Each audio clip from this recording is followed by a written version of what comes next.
you doing, Pittsburgh? And anybody else watching, God knows where. It's Pittsburgh Sports Tonight. John Phillips. I mean, I'm pulling like triple duty today. Day job, North Allegheny Athletics appearance. Had to come back here at 7 o'clock. Thank God the school's right up the street. And we got an hour of sports talk today. I have heavy topics today. This show might break the internet. There's a good possibility of it. I'm not even kidding. We're going to get into Mike Tomlin in a few moments. I want to talk about my day today because, I have an hour to kill.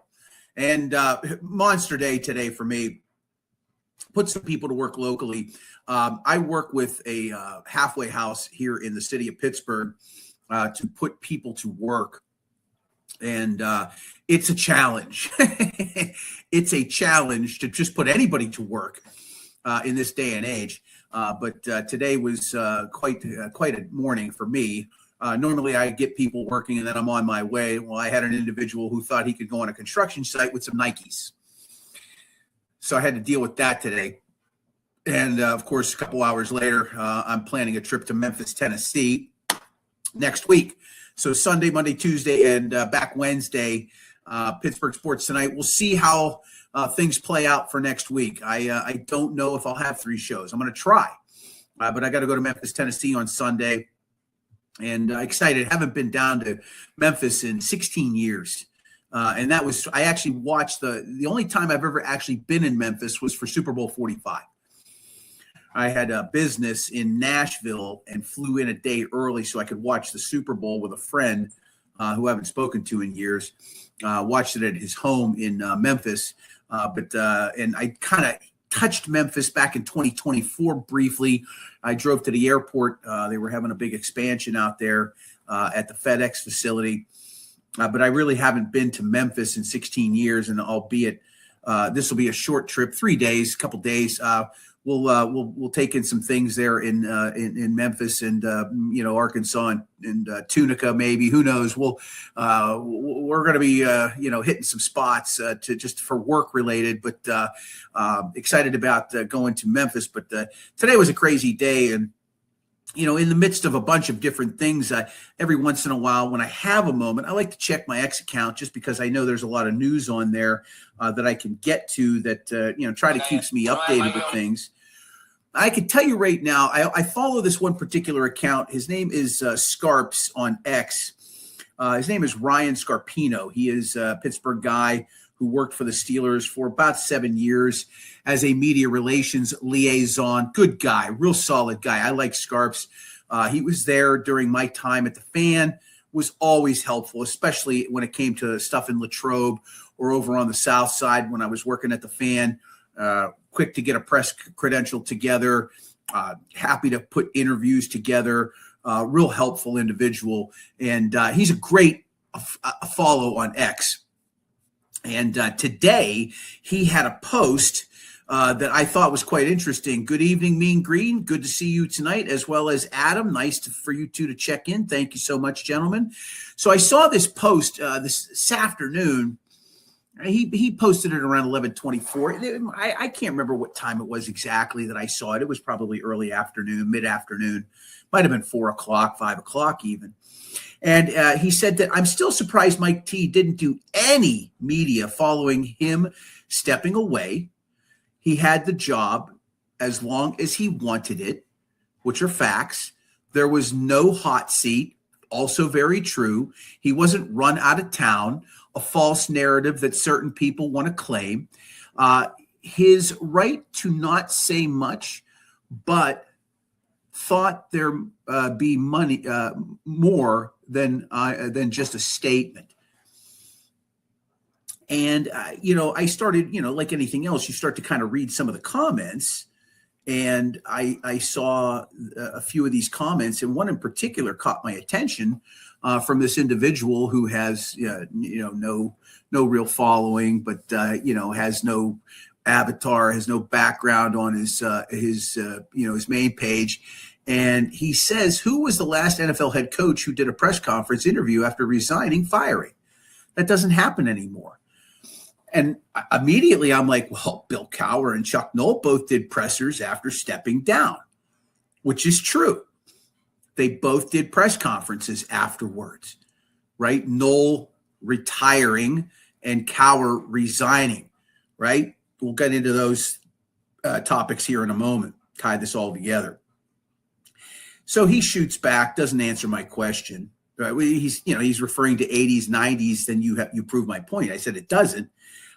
He had a precedence, which is Tomlin, of those leaders before him who did the deed in having a farewell presser. And so I press this guy further on.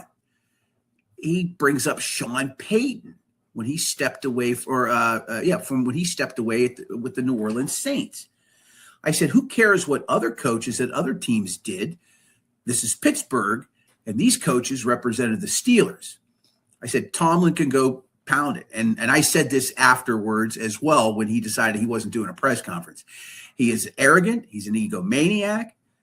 He was handed a full cupboard, and he left the house essentially in shambles, which he has. Tomlin was handed a Super Bowl caliber roster. The team he inherited 2 seasons ago had won Super Bowl 40. The individual does not answer my question. I go back to him and say, hey, you're a fan. It shows. I don't know how things work in other organizations, right?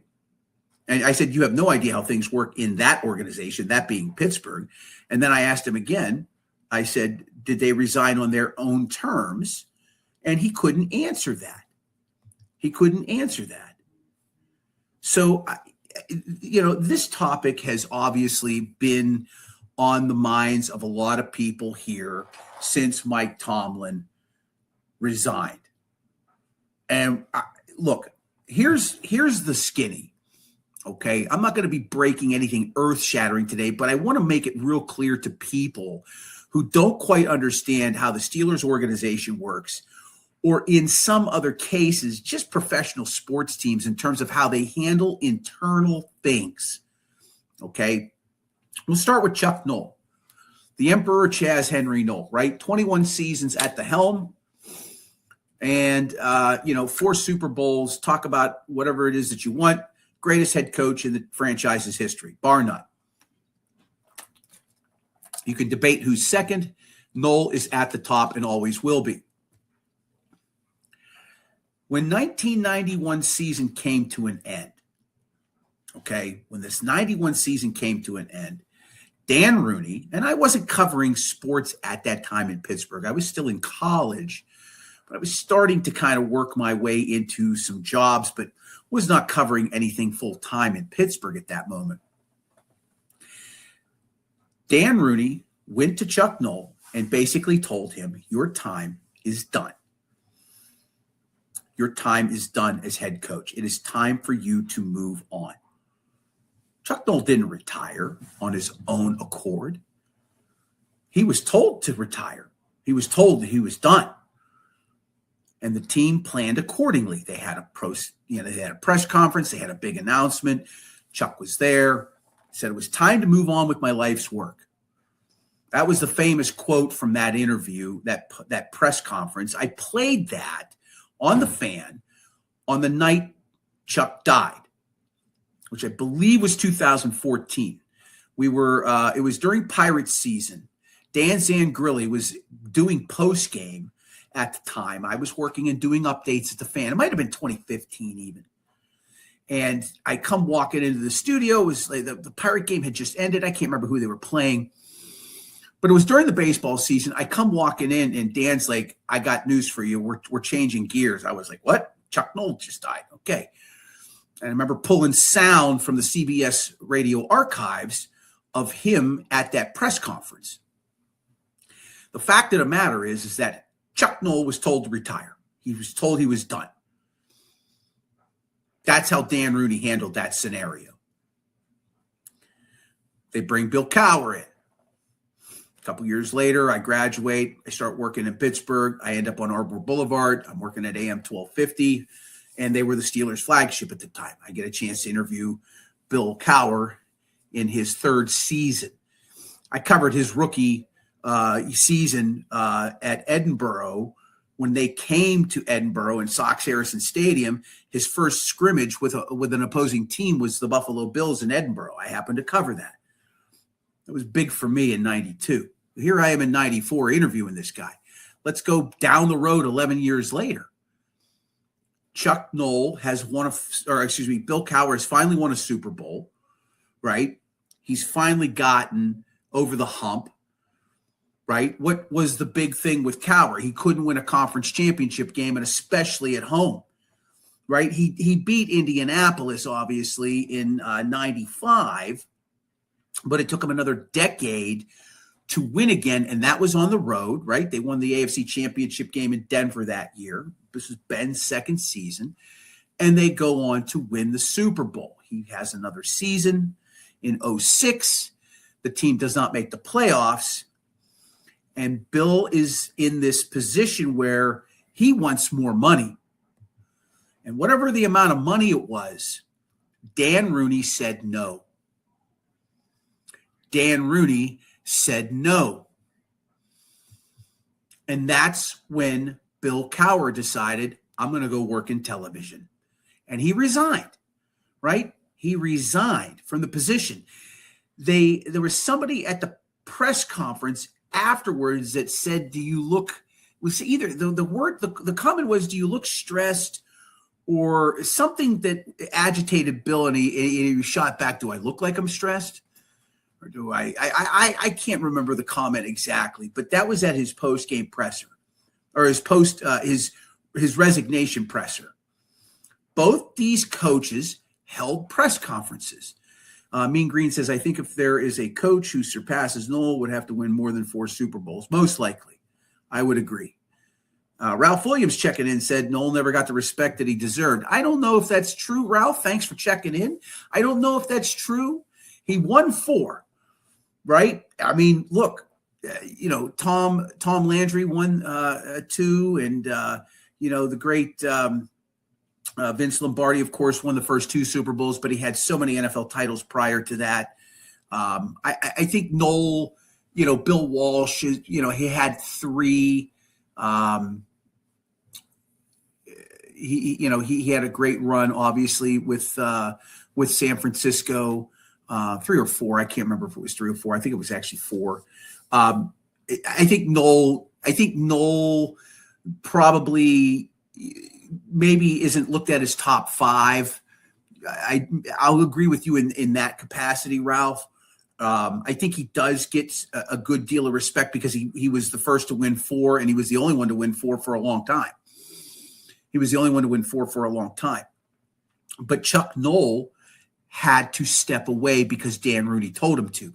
Bill Cowher had to step away because he was not going to be given what he wanted, which was more money. Now we get to Mike Tomlin. And I have obsessed over this topic for probably 15 plus years now, right? I came to 93.7 The Fan in 2010. They go to this is his 4th year in the league. He leads them back to the Super Bowl, right? Tomlin is a deity in the making already, right? And very little was made about the roster he inherited, and that he was basically being handed keys to a Ferrari, right? When Bill Cowher took over the Steelers, he didn't get a Ferrari. He got a Subaru Outback that had 90 clicks on it and needed new wheels and some brakes and maybe a buff job or 2. He didn't have a completely empty roster, but it was not. It was well past the Super Bowl era of the 70s. And, again, I know that, Chuck did whatever in 84 and especially in 89, he did incredible work to just get them back to the playoffs in 2 occasions. There were some bad football teams in the 80s that the Steelers had. And I saw quite a few of them up close and personal. I went to quite a few games in the 1980s with my mother, who knew somebody that had season tickets but just didn't want to go anymore. And we would go to quite a few games. And I'm telling you, even though they were sold out, there was plenty of tickets to be had back then. They were not good. This was not a good team. And so, when Bill took over, there was some sort of a roster there, probably similar to where Mike McCarthy is right now. Maybe he's got a little bit more. Maybe he doesn't. Maybe it's a similar scenario. When Mike Tomlin was hired, and again, you have to go back to 2006, right? The end of the 06 season. We're talking 2007 here, January of 07. By all accounts, Russ Grimm had the job. By all accounts, Russ Grimm, who was on the staff at the time, okay, he was the offensive line coach, had that job. It was his. And the insiders here in town were literally writing about it as if it was to come to pass. And then out of nowhere, this first-year defensive coordinator shows up from Minnesota via 4 years as a defensive backs coach in Tampa Bay. And all of a sudden, like a lightning bolt, we've got a young new head coach. It was a stunner. It was an absolute stunner in Pittsburgh. Nobody could figure out how and what. He blew them away in the interview. Okay, Mike Tomlin's the head coach. Boom. AFC, championship game, where they went to the playoffs that first year, I think it was, and they didn't go anywhere. And then, of course, they go to the Super Bowl in the second season and win Super Bowl 43. 2 years later, 45, they lose to the Green Bay Packers. After that season occurred, it was within those next 5 years, no playoff wins, right? No playoff wins. You had the disaster in 2011, in the playoffs in 2011, right? When they went to Denver and they lost to Tim Tebow. Remember that on the first play of overtime? That was not a good Denver Broncos team, but because they won the AFC West, the Steelers had 11 wins and were a wild card because Baltimore had won the division. The Steelers had to go on the road. They had to play Tebow, and they ended up losing that game. That was the first kink in the armor. That was the first sign. 12-13, right? No playoff wins 14. Finally, they get a playoff win in 15. And then the 16 season unfolds, right? They get 2 playoff wins, the second of which was a 6 field goal game by Chris Boswell. It was his rookie year. And then they go to New England and they get blown out in the playoffs. And that's when the wheels started to really fall off. And that's when you really started to get a good gauge of who Mike Tomlin was. Because at that point in time, he was 10 years in as the head coach. And he didn't have the roster he had been granted when he was given the job. He's now 6 years later. It's his team at that point in time. It was his team. And we started to really see some real issues. Clock management, timeout usage, when and when not to use them. Challenges. Challenges became a challenge for Tomlin. Still the only head coach in the challenge era to go 2 seasons back-to-back where he didn't win a single challenge with a minimum of 3 challenges in each season. No coach has ever done that other than Mike Tomlin. And, of course, more one-and-dones. More one-and-dones, with the last 5 being just a sad string of blowouts and really having no chance. They did have a home playoff game this year, and they were close. They were 10-6 heading into the fourth quarter, but the offense never generated any kind of momentum against that really stout Texans defense. And, of course, the next day, Tomlin resigns. Why does he resign? Well, he said family. And I could sit here and talk about all the innuendos and all of what people have been saying over the last few months. I know there was a big hubbub, and maybe it was mid-October, late October. One of the local guys who is really popular on X, has big following on Instagram, said something he alluded to some things in a county up north and Tomlin. And the dude disappeared off of social media for a while. And then, of course, the season unfolds the way it does, and then Tomlin disappears, and then people start asking questions again. Here's what I'll tell you about personal news, personal matters when it comes to players and especially coaches.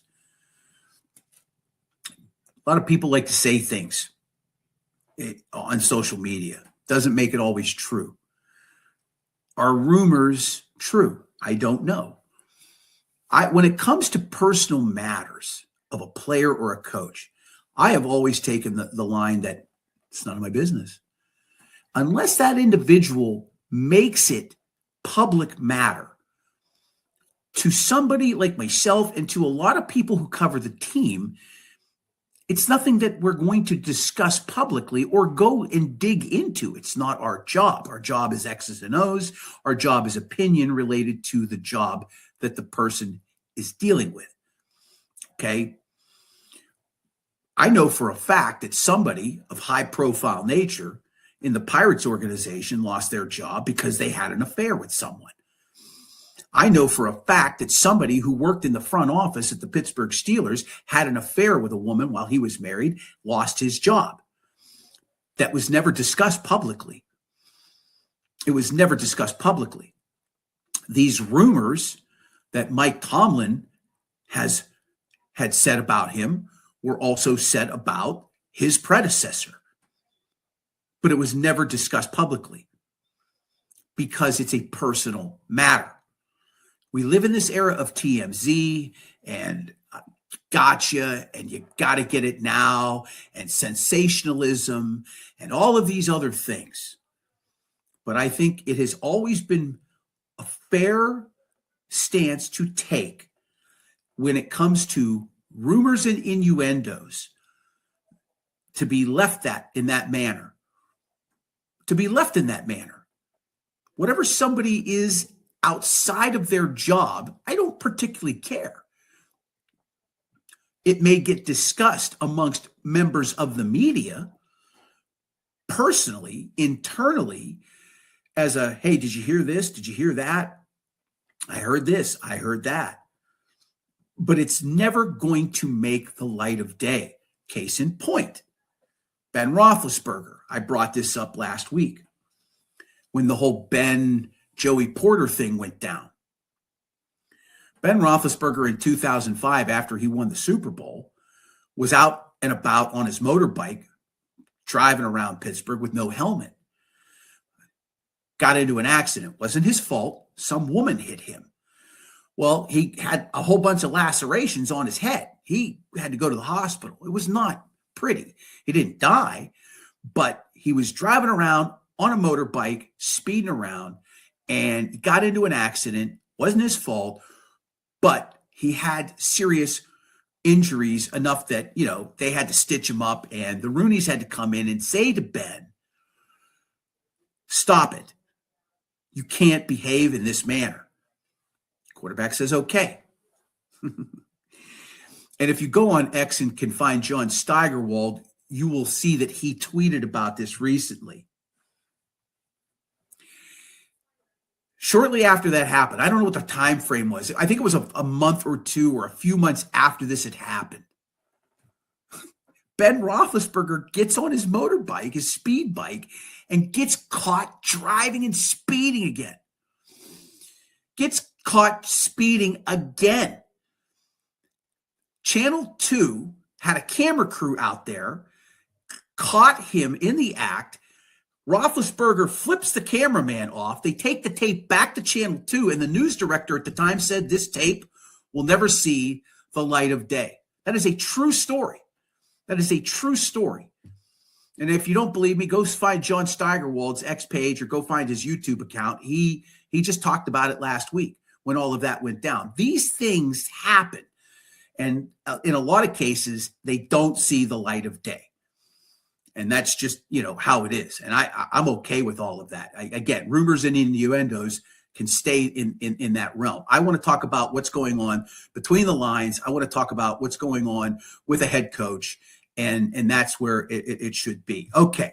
I told you Tony Bruno was going to come on the show I can't even believe that he's agreed to do this. I'm very excited to bring him on. Tony Bruno has been working in radio for, I don't know, probably 40 plus years. Of course, came to national spotlight. Is from Philadelphia, and I know people we have this love-hate relationship with Philadelphia, but I love Philadelphia. I love going out there. I love working out in that area. I do a lot of business out that way, and Tony Bruno is going to be joining us here on the show. I want to bring him on. He's in our backstage right now. He does afternoons on Odyssey Station in Philly. Tony Bruno, welcome to the show. Thank you so much for joining me, sir. It's a real pleasure to speak with you. Well, thank you, John. I appreciate it. You know what?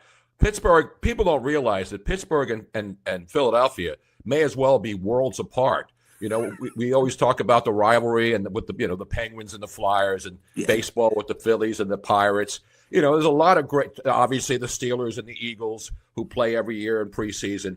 So, Philly and Pittsburgh may be far apart, but the fan bases are very similar. You know, they travel well. People are into the teams. They live and die with every move. And so, that's what's great about sports. You know, it either brings cities together or it tears them apart. And now the Steelers, you guys, for the first time in how long, I'm dealing with getting rid of a coach that was there forever and now trying to put the pieces back together again, and the quarterback situation and all the other stuff that's going on. So it always leads to great conversation on talk radio from fans. And the great thing about radio now is that you don't have to be on the radio. I started my first podcast when I was still on the air. And so now people are realizing that the digital realm, which you're in, John, is the way to go. Not because radio is dead. Radio is never going to die. Right. But because you can now have a show and talk about anything you want and hopefully get people to listen and watch, and then you monetize that. So that's what makes this business great, is that it's no longer about, ripping the wire and seeing what's going on in the world. When I started at ESPN, and that wasn't my start of my career. I started in Philly at an AM station working overnights for 7 years before I saw the light of day back in the 70s, when you had to move your way up the food chain. And, thank God that you don't have to do that anymore. You hear guys on the air who are producers, women who were producers or phone screeners who move up the food chain. And I like seeing that, because they're the next generation of people who will do this. But having the internet, and the internet really exploded the way we communicate now. So if you don't embrace the digital realm, then you're basically lost in the past, like a lot of people, in my age group. I'm 73. I've been doing radio for 50 plus years. So I knew back then, I didn't know the internet was going to, when I was at ESPN and started in 92, when we started the ESPN radio network, and they called me, and I was doing WIP mornings in Philly, which was the top rated morning show in the city. Yes. They asked me to come up and do weekends, and I did that. And so that was really my first major taste of national radio, and it was great for my career. I mean, I loved what ESPN did, and I'm happy to be one of the guys who helped start that. And then 10 years later, Fox Sports Radio called me in Los Angeles and wanted me to be the first guy on the air at their new network. So, the respect that I've received because I've worked so hard my entire life, I'm happy about my career. And that's when I could put my head on the bed at night on the pillow, I know that I try my best and I try to be the same guy I've always been. People change, but I don't think I've ever changed. People always ask me, and I'm sure they ask you too this, John, how do you get to be like Tony Bruno or John Phillips? And I say, you don't. You get to be yourself. You can't be another. Yeah, you can't be Tony Bruno. I mean, you can. A lot of the stuff that I say, a lot of my catchphrases, I got from other people, and so I incorporate that into my jargon. But the bottom line is, you can only be yourself, and that's what people judge you on, whether or not they like you or dislike you. I try not to be a guy who yells at people. I get outraged every once in a while, but for the most part, we're talking about sports. I'm not just talking about sports now. I'm doing a mainstream show where we talk politics, sports, news, whatever's happening. So I think the sports world now is exploding. Everybody has a podcast, and if you don't, why don't you? I mean, do you know anybody who doesn't have a podcast? That's right. That's exactly right. Well, no, it's very true. It's very true. I was told to do this 13 years ago by Andrew Filipponi, who does afternoons here at the Fan when I was working at CBS at the time. And I was like, maybe. Hindsight being 2020, but it's never late to never. I'm happy to be doing this right now. And I've seen a good portion of your career because I was coming up behind you. I worked in Pittsburgh at the ESPN affiliate, used to listen to your show. I moved to Las Vegas to do syndicated radio. I got to work with Pete Rose when we were syndicating his show. So that was early on in the syndicated radio business. And have just I've always admired your work, and especially your patriotic view on the country. And, you're not afraid to be opinionated about topics. And I want to talk to you about a few things specifically, because I know your show is on, what is it, PHT? You're on 1210 PHT, afternoons 3 to 6. That's an Odyssey station. By the way, if you get your Odyssey app out there, you can listen to Tony in the afternoons. I want to get to, let's talk about this thing in Rhode Island, which obviously it happened at a hockey rink in this thing. I'm sure you've been discussing this subject matter. Have we lost our minds in this country? Do we need to bring back insane asylums? Where are we going in this day and age? It's completely, we've lost our marbles. I mean, I'm 56 right now. I've lived through the end of the Cold War, right? I remember going under hey, put yourself under the desk for the air raid, nuclear, right? I've lived through quite a few moments in time, right? The assassination attempt on Reagan, the Clinton impeachment, 9/11. I was in a television newsroom here in Pittsburgh. I worked at NBC here in Pittsburgh. I was in their newsroom during that entire fiasco, that event. I've seen and I was working for CBS Radio when Trump made his announcement in 2015. I want to get your thoughts on the world today, and especially with that incident that happened in Rhode Island. Very tragic, and I just kind of wanted to see where you thought on that. Yeah, and again, I have no problem with people wanting to identify as a man or a woman. Do that. The fact that people think that the government is stopping people from being trans or trans-identified is ridiculous. The problem is the media doesn't want to identify a trans person when there's a murder involving a trans person. You saw how the media referred to him as a person who identified as a man and a woman. What's wrong with saying who the suspect is? The guy obviously is not a woman. He was all jacked up, and I hear he's a Trump supporter. I don't care whether he's a supporter of Trump, Biden, or whomever. The bottom line, this guy was mentally deranged. Imagine carrying a loaded gun into a hockey rink where high school kids were playing, and then all of a sudden, you've seen the video, shots ringing out. You have to be beyond mentally ill to even think of doing such a thing. And then killing your ex-wife and your son and injuring innocent people who were there just to watch their kids play hockey. And so, to me, I don't think there's an explanation. I think the fact that the media is corrupt, and it is, and it pains me to say this because I started out as a news guy. So I don't want to hate the media, but the media makes it hard to support them because the media now, they don't want to be reporters anymore. They want to be analysts. They want to be pundits.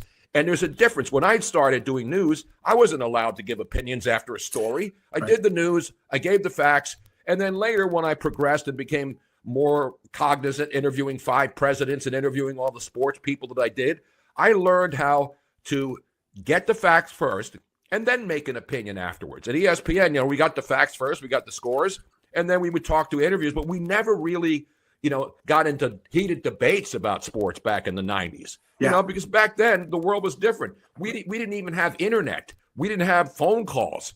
Sports radio back then, we were doing 7 hours on Saturday and Sunday nights. Me, Chuck Wilson from Providence, Rhode Island. Remember Keith Olbermann was there. We had a lot of great talent there, and that was just a weekend show. So that really helped me advance and understand that when there's a tragedy, you talk about the tragedy and you try to deal with it respectfully.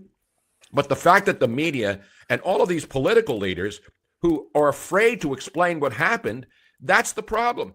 People are afraid because they have narratives. The narrative is, we can't announce that it's a trans person who just, committed a mass murder. Why not? We want this to know who the suspects are. We want to know what his history was. Bottom line is we care about the victims. We care too much we don't care about the victims. We care about the moron who commits these crimes. And all of these people have one thing in common. Not that they're trans, but that they're absolutely insane and should not be walking the streets of this country or being released from any kind of incarceration. To do that is beyond human comprehension to me in this day and age. With all of the information, all of the security, all of the things all you had to do was look at this guy and realize there was something wrong with him. Yeah, most definitely. The great Tony Bruno joining us. You can catch him on the Odyssey app weekdays 3 to 6 p.m. on 1210 WPHT. Tony, 50 years in the radio business. Talk to me about your view on sports today. What has changed that you like about sports? Maybe something that you don't like. What you see today, load management is one of my favorites that I don't like. Oh yeah, NBA. yeah, that's that's that's what it is. And the other thing that's changed, which I think is good, I think like in Philly, there's all kinds of Eagles podcasts and Phillies podcasts and Sixers and Flyers, and that's what you got a lot of young people who may not have even had a radio career, but they'll pick up on a niche and do good jobs. These people are good. They're good writers. They're smart. And that's how they build careers. You don't have to have a radio career to have a successful podcast. In fact, many of the successful podcasters weren't radio or TV people. Right. They were people who found a niche and then focused on that. So I know in Pittsburgh, there's a lot of Pittsburgh Steeler podcast dedicated to 24/7. Everybody knows what's going on inside this organization and that organization. And a lot of it's speculation. But there are some who actually still go out and cover stories and actually go to the locker rooms and go to the news conferences. But now, we live in a world where everything's digital. So you don't have to worry about, the box score anymore. You don't have to worry about who won or who lost. You get that information instantly. So seeing who was the first on reporting the final of a hockey game between the Flyers and the Penguins, you're not breaking news. Everybody knows it. When I'm watching sports and I'm on Twitter, I see, and everybody posts the same thing. Oh, so-and-so just scored. No kidding. We're watching the game. You don't need to tell me who just scored because we have 52,000 channels to watch sports. But that's the bottom line. It's just listen, I'm all for it. Anybody who can find a way to do a podcast or make money or get a following, that's what you do. Yeah. I mean, I didn't start that. I started that way because I wanted to be a journalist. I wanted to be a reporter. I wanted to go out and cover stories. I've been to 4 Olympic Games. I've been to 42 Super Bowls. So traveling the world and covering sports and being paid to do it, that's something that's a luxury, and I'm grateful for the ability to do that, but I had to work hard to get to that stage. So it's not just, having a pretty voice on the radio and average intelligence. That helps, but you still have to go out and do the work, and you have to produce a body of work so people will say, hey, I like that guy, I want to hire him, or nah, I don't want that, he's too toxic. How much longer do you think you'll work at this, Tony? Scott Farrell is a friend of mine, said he's done at 65. He just turned 60. He had a heart attack a few years ago. He said at 65, I'm done. You're in your 70s now. How much longer do you think you'll continue it until you no longer enjoy it, or are you going to be like some of these others that they'll find you in front of the microphone, completely keeled over, and that's it?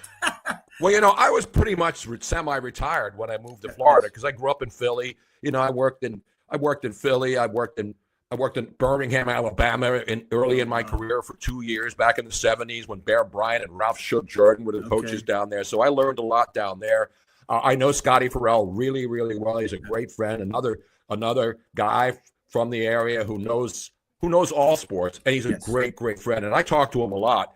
I was on a show many times, but back to the Pittsburgh. I mean, Beano Cook was a great friend. The Pope of I named him the Pope of college football back when I used to have Beano on every Saturday night. John Clayton, another Pittsburgh guy, legendary guy, great human being. Went to work in Seattle. But, so I've worked with some of the greatest people that you could ever imagine. And that's one of the things I'm most proud of. I didn't pick and choose who I was going to work with, but I learned from people who were so much better, had more knowledge than I did. So that's what I tried to do. I tried to look at people who were accomplished, and I would respect them and learn from them. And I don't know whether young people now are ready to learn or they just think they know it all. Whatever it is, if you think you know it all and you get a following, just be honest with people. There's a lot of shtick out there. I don't have a shtick. I just speak from my heart, and I've always done that. And so that's the thing. If you're true to yourself and you don't have an act when you go on radio or TV, then people will respect you. Listen, I have no problem with people having acts. And there's some of the greats of all time, Morton Downey Jr., remember? Right. All these guys who would do the shock TV. Jerry Springer, who was a mayor of Cincinnati. He had one of the most successful crazy shows on television ever. So to me, it's about pick something you like, follow it. I had no reason to get into radio. My dad died when I was 10, an immigrant mom from Italy who spoke very little English. But I listened to the radio at night. I became fascinated when I would go down in my basement and turn on the AM radio, and I'd get all these stations from around like Whoa and Indianapolis. It's amazing. Yeah, it's great. No, that's how I was as a kid. Yeah. I had a little radio, and I could listen to Marty Glickman in New York. I could listen to WLW in Cincinnati, right? I could listen to KMOX in St. Louis and Joe Buck, but it's so weird that you say that, because I think that people like us, and I consider myself to be a radio guy. Because that's where I spent most of my career. I spent most of my career in radio. I think that's not an uncommon trait, to be quite honest with you. I'm glad that you said that. The great Tony Bruno joining us. Just a couple more minutes, sir, of your time. I am very grateful that you give us a few minutes here. No problem. About a week and a half ago, the Olympics are going on right now. I know the USA won in overtime today. Exciting game. As the Olympics were starting, some of the American athletes were being a little outspoken and talking on topics that were politically, sensitive, if you will, or were just politically in terms of the questions.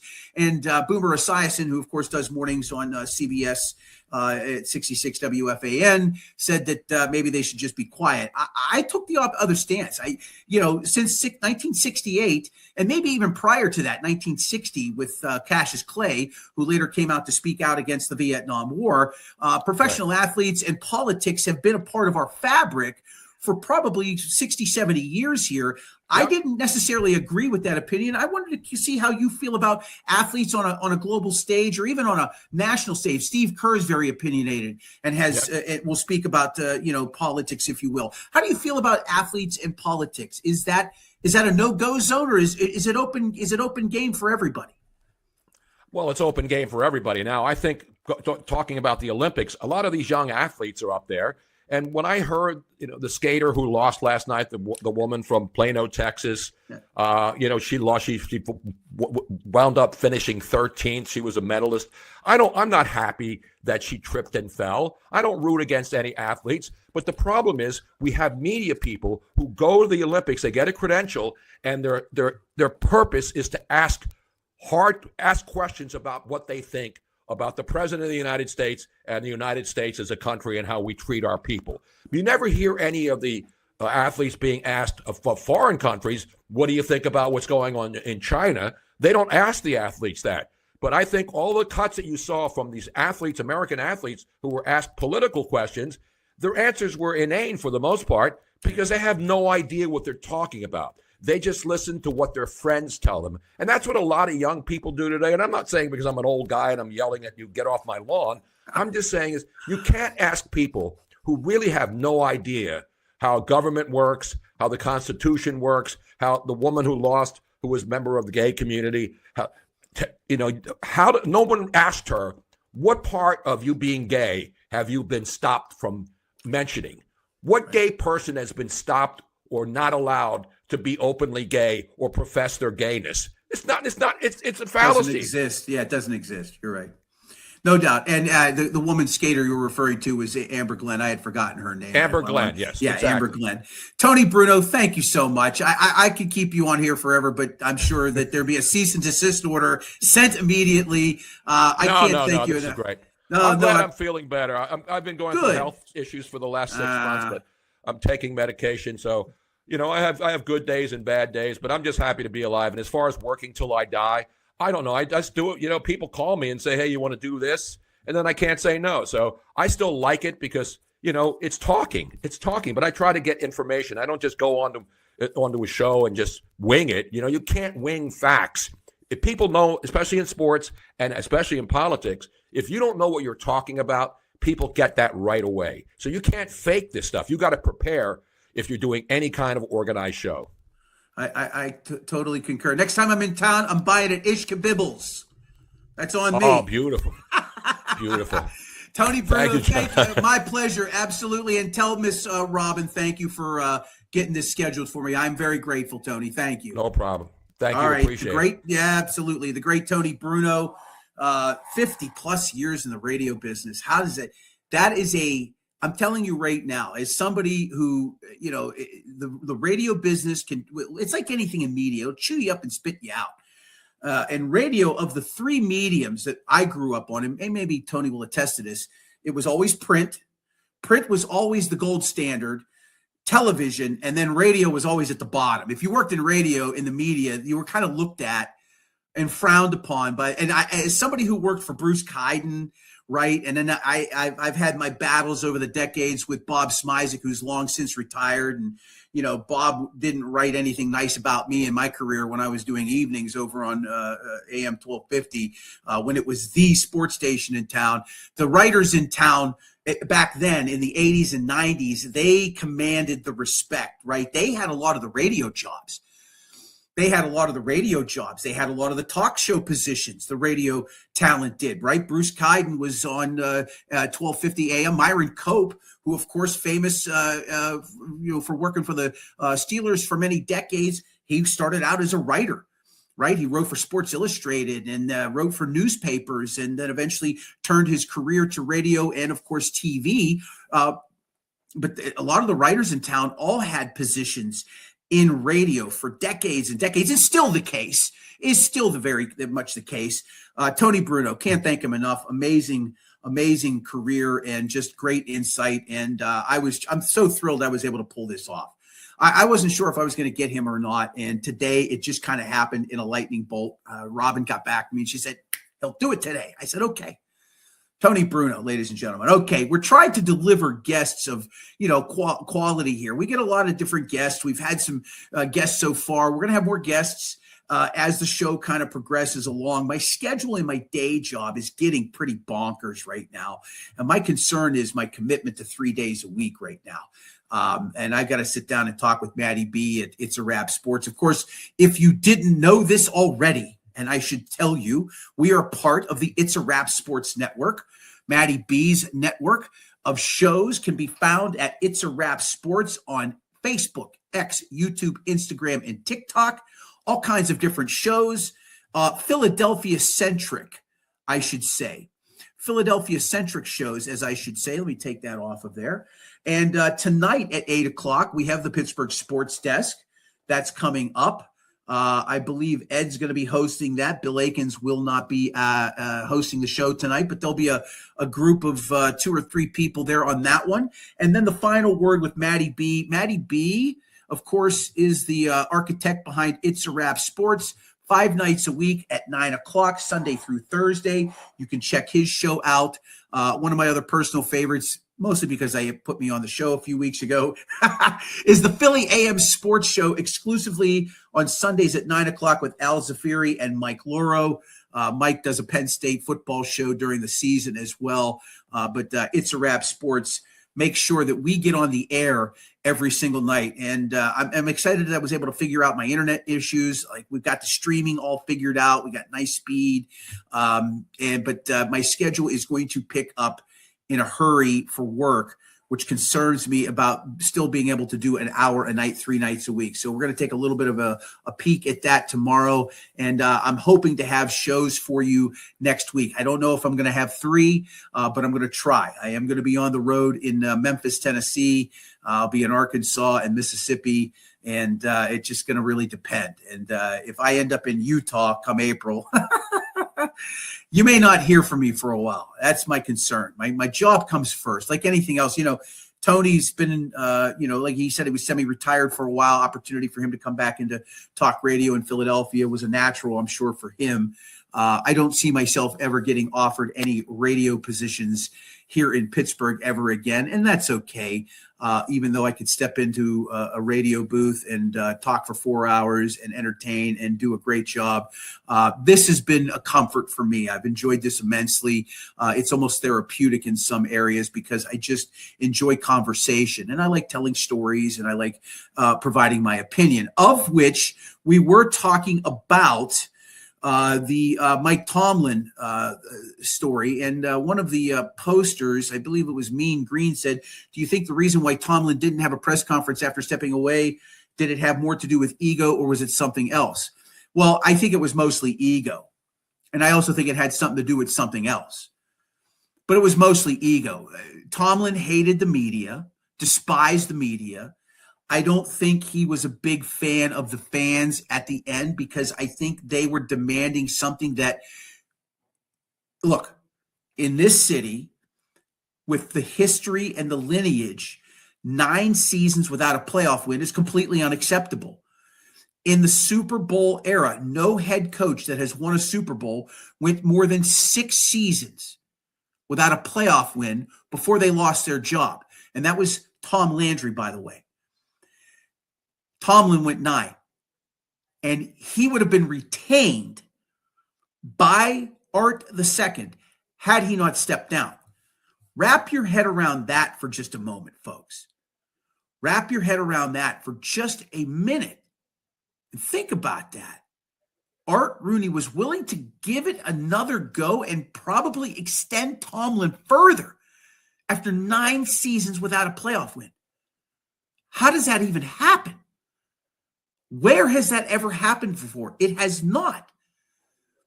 Which is why I say that Art II inherited the family business and is an attorney by trade and he's not his dad.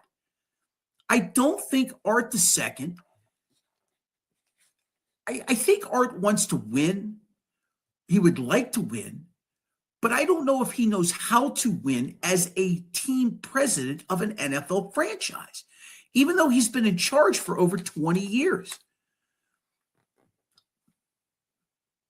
Maybe I'm wrong. I don't think I am, because we have this blueprint of the last 9 seasons that tell us, we'll just extend him some more. Maybe they'll win a playoff game. We're getting a little worried, but, he's never had a losing season. Never had a losing season. And this isn't about race. For all the people that want to say it's about race. Oh, you're a racist, John. Oh, you don't like him because he's black. Oh, you don't like him because he's successful. Not the case. Winning in January matters, and especially in the National Football League and specifically with this franchise. This is not Jacksonville. This is not Cleveland. It's not Cincinnati. It's not Tennessee. It's not Arizona. It's Pittsburgh. When you talk about the elite franchises in the NFL, there are 4 that I consider to be elite. There's New England, right? There's Pittsburgh.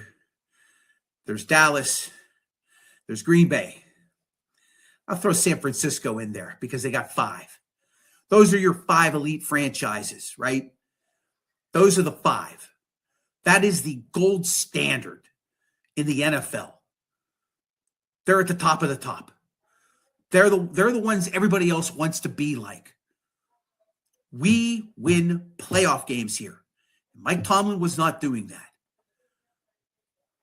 He called it quits, and thankfully so, because I can't even imagine going through another offseason with Mike Tomlin as head coach. I don't care if this team goes 6-11 next year, 5-12. I will welcome that, because then they will be within the top 10 of picking in the next draft, maybe even in the top 5, right? 4 wins. I'd welcome a 4-win season.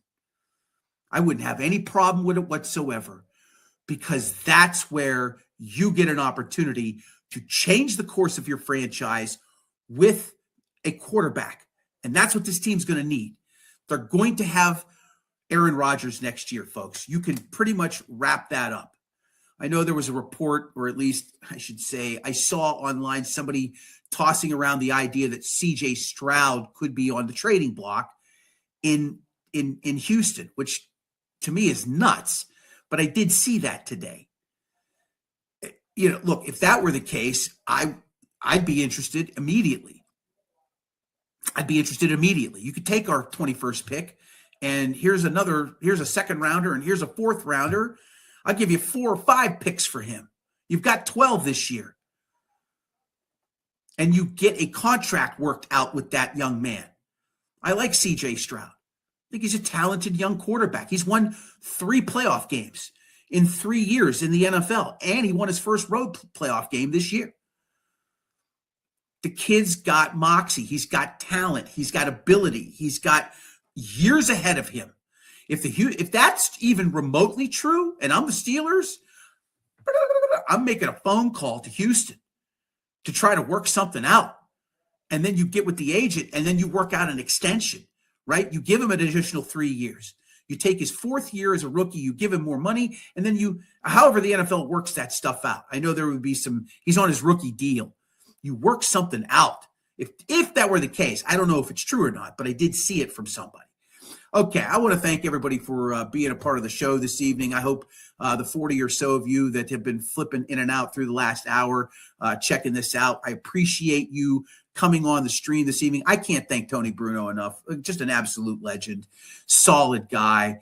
Can't say enough about him and giving me 20 plus minutes and a variety of topics. I like to mix it up, especially with somebody of that nature. He's not afraid to talk about things that aren't sports related, but I tried to, mix it in there a little bit regarding sports. Super guy, and amazing that Tony was able to give us a few minutes of his time. Okay. I hope to be on the air Monday next week. I will be traveling, and my schedule is going to get nuts here, but I'm going to do my best to continue to keep doing this because I just enjoy it. I really do. When you can have a guest like that and you mix it in with, comments from guys like Mean Green, Adam, Ralphie, Williams checking in, it helps. And an hour passes like nothing. I don't even blink at doing an hour. It's just really enjoyable. All right. For the entire cast and crew, including my cat, Sherman, who's been trying to jump up here a few times this evening, I'm John Phillips. Be safe out there, folks. You be careful. It's a crazy world out there. And be kind to people. That's the other message I would like to say. Be kind to people. It pays itself off in spades. Okay, I'm John Phillips. This has been Pittsburgh Sports Tonight on the It's a Wrap Sports Network. We'll talk to you hopefully on Monday, and stay tuned to our Facebook page for updates and our X page on next week's programming. For the entire group here this evening, which is basically me, I'm saying good night to you folks. This has been Pittsburgh Sports Tonight on the It's a Wrap Sports Network.